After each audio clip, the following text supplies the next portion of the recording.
So I wanted to make a quick video to give a solution for those that have a Phantom 3 that maybe has been in storage for a while, or maybe you've just acquired it as I did this one. And you get it home and you start to work on it and everything seems okay. Maybe even it can be flown line of sight, but the problem is that you still can't get video on the controller.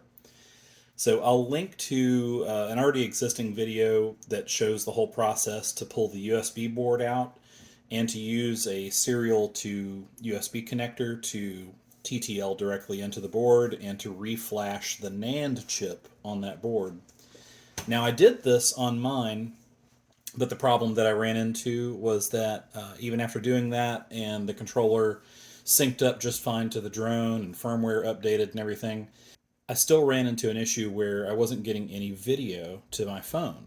Now, as it turns out, after doing a little more digging online, I found out that the board and the gimbal also suffers from this same flaw. After these crafts have been in storage for a while, they tend to lose their flash memory and can no longer boot. So while the drone will operate, the gimbal board will no longer send video back to the controller. I'm going to link to a couple of different other videos on YouTube that show the process in detail, and also to some resources that make it even easier. And I'm not going to do a full explanation video on the process as there's already enough out there on that, but I will point to all those resources below. So I hope that helps somebody, and if you do have any questions on it, give me a shout. And I'm also going to link in the details to the board that I bought off Amazon. That's just a little USB to serial adapter.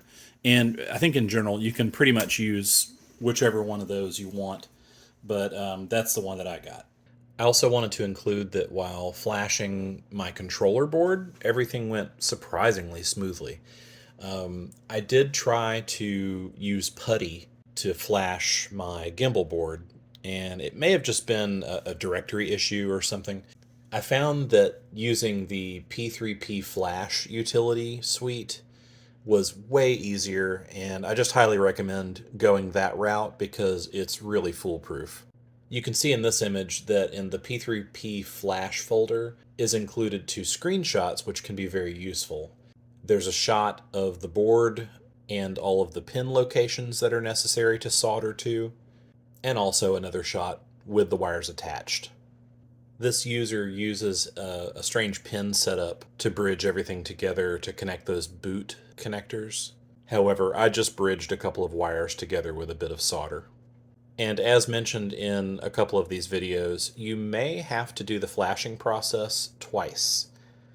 I'm not sure why that is on this style board, but the first time that you hit enter, it'll get to a point where it just sort of repeats the same message again, and I broke out of it and just reinitiated the flash and everything went great.